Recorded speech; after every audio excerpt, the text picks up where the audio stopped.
भारत में ड्रग्स के खिलाफ पिछले वर्षों के दौरान जो अभियान चला है वह और बड़े पैमाने पर किया जाएगा। भारत की भावी पीढ़ी को बचाने के लिए, भारत के मासूम युवाओं को, बच्चों को, महिलाओं को इस जो जहर ड्रग्स का है,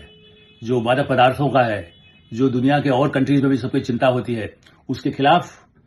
भारत सरकार का अभियान। और गृह मंत्री अमित शाह ने एंटी नारकोटिक्स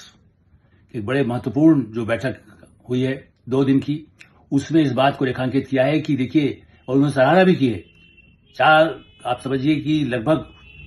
4,000 करोड़ से अधिक, लगभग 5,000 करोड़ समझिए आप,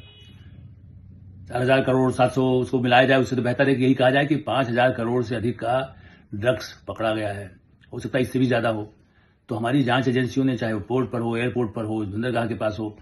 अलग अलग हो, लेकिन गृह मंत्री अमित शाह ने इस बात को रेखांकित किया है कि इसके लिए राज्यों को और स्थानीय स्तर पर हर एक को अभियान चलाना पड़ेगा।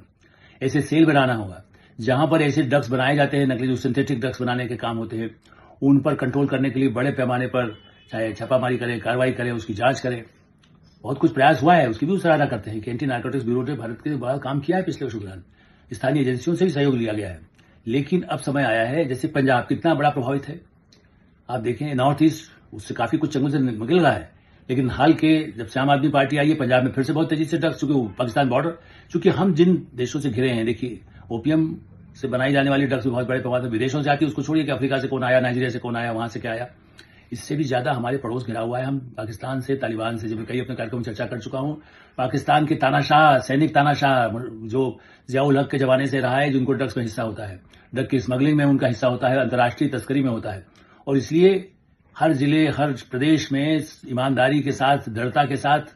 ड्रग्स के उससे, चाहे स्कूलों के आसपास यदि कुछ होता है, विश्वविद्यालयों, कॉलेजों के आसपास कुछ होता है, क्लबों में जो होता है, शराब और भांग पुराना यदि कह सकते हैं आप, लेकिन ड्रग्स जो है वो जहर बाहर देता है, कितनी जानें चली जाती है उसके इंजेक्शन, उसके नशे में वर्षों तक जिंदगी तबाह होता है, पागल हो जाते हैं, मानसिक रूप से अस्वस्थ हो जाते हैं,